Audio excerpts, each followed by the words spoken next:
네, 어제였습니다. 금융위원회가 마이데이터 사업, 그걸 서비스를 하는 사업자를 이제 심사를 해서 이제 통과시킨 기업들이 나왔는데, 일단 유재 기자, 네. 마이데이터 사업 좀 설명도 필요할 것 같고요. 어떤 내용이 좀 전해주시죠. 근데 이미 사실 뭐 2월 5일부터 서비스가 시작된다고 하지만 많은 분들이 이미 그 하고 서비스를 있죠. 받고 네, 계실 네, 거예요. 네, 네. 그러니까 지금 뭐 핀테크 업체들이 이미 하고 있거든요. 네, 비슷한 서비스를요. 그래서 여러분들 보면은 어디 핀테크 한 앱에 들어가시면 분명히 여기에서 한 게 아닌데 각종 금융사에 가입한 예금, 보험 한눈에 볼 수 있게. 예, 한눈에 네. 볼 수 있고 여기서 부족한 보장이 뭔지 뭐 추천도 당신에게 맞춤형 카드를 맞아요. 추천해드려요. 맞아요. 뭐 이런 게 경험 있어요. 이게 맞아요. 사실은 이 마이데이터 산업이라고 네, 생각을 네. 하시면 될 것 같아요. 그래서 여기에서 이제 약간의 기술적인 면이 좀 달라지는 거다라고 네. 이해를 하시면 되는데 어제 금융위원회에서 28개 기업에 이제 승인을 해주었습니다. 네. 그래서 핀테크 기업 14곳 그리고 기존의 금융사, 그러니까 정통금융사 14곳인데요. 네. 근데 표로 나가겠지만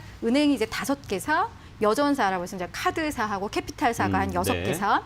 금융투자회사 1개사, 그리고 뭐 핀테크 14개사 해서 이제 총 28개사인데 이 리스트를 좀 보시면서 좀 눈썰미가 있는 분은 하시는 분이 있을 거예요. 네. 은행에는 하나은행이 없습니다. 그러네요. 카드사에는 그렇군요. 삼성카드가 없습니다. 네.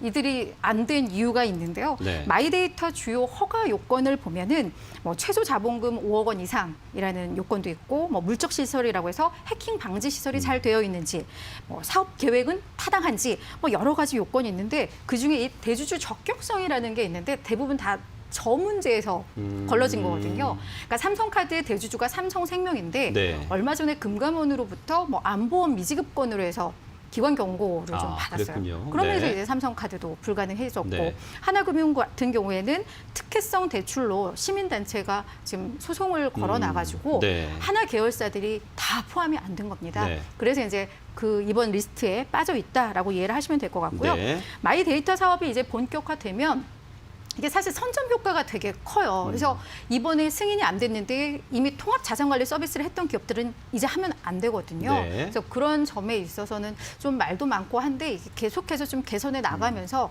서비스가 좀 진행이 될 것 같다. 이렇게 이해를 하시면 될 것 같습니다. 자, 아까 그 빠져있는 몇몇 중에 카카오 여러분 관심 많을 텐데 이 왜 허가를 못 받았는지는 이해라 기자가 좀 말씀해 주시죠. 그러니까요. 이 카카오페이가 통과를 하느냐 마느냐 네. 가지고 굉장히 이야기가 많았었던 것 같은데 이 요건에 하나 걸리는 게 있었습니다. 이 통과를 하기 위해서는 자본금이라든지 전문성을 가지고 있는지 그리고 또 대주주가 적격한지 이런 여러 가지 요건들이 있었는데 네. 이 대주주 적격성 요건에 카카오페이는 딱 걸린 겁니다. 이 카카오페이의 2대 주주가 중국의 엔트그룹인데요. 네. 이 중국의 엔트그룹에 중국에서 이 형사처벌이라든지 제재를 받은지에 대한 여부를 조회하는 부분을 보냈다고 해요. 네. 금융위원회에서. 근데 이것을 답변을 아직까지도 해주지 별거 안 않으면서 왔군요. 네, 네. 그래서 심사 보류 상태로 지금 카카오페이가 나타나게 된 겁니다.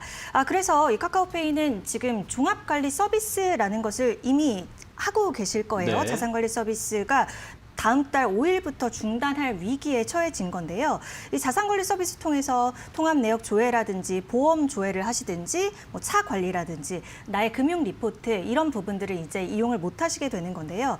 1,500만 명 정도가 이용자가 있었다고 네. 하는데 아마 불편을 겪으실 것으로 예상이 됩니다. 그런데 이게 아예 막힌 것은 아니지만 네. 이 빠른 시일 내에 해결은 좀 어려워 보입니다. 일정 같은 것들이 정해지지 않아서요. 향후 어떻게 또 추이가 지켜지는지 지켜보셔야 될 것 같습니다. 네, 카카오페이 지금 현재 상황은 조금 안타깝지만 네. 이용자 입장에서 이제 마이데이터 시대이 열렸으면 어떤 걸 우리가 누릴 수 있는지 좀 더 알려주시죠. 네, 이제 28개사가 허가를 일단은 받았으니까요. 네. 이제 어떤 정보를 누릴 수 있는지 또 네. 소비자 측면에서 잘 따져보셔야 될 것 같은데요.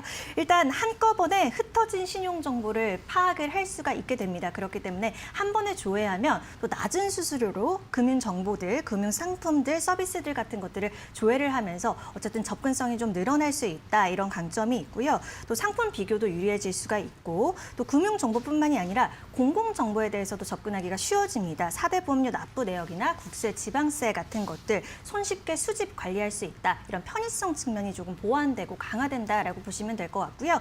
산업이나 기업 측면에서도 살펴보실 필요가 있습니다. 소비자가 어떤 것을 원하는지 조금 더 쉽게 파악이 가능하니까요. 그것에 맞는 다양한 상품들을 제공할 수 있다라는 이점이 있고요. 인프라 측면에서도 고민을 해보실 수가 있는 게 안전이라든지 보안이라든지 이런 부분들을 강화해서 또 인프라 산업이 더 크게 또 잘 자리 잡을 수 있게끔 한다라는 측면 이렇게 살펴보실 수가 있을 것 같은데요.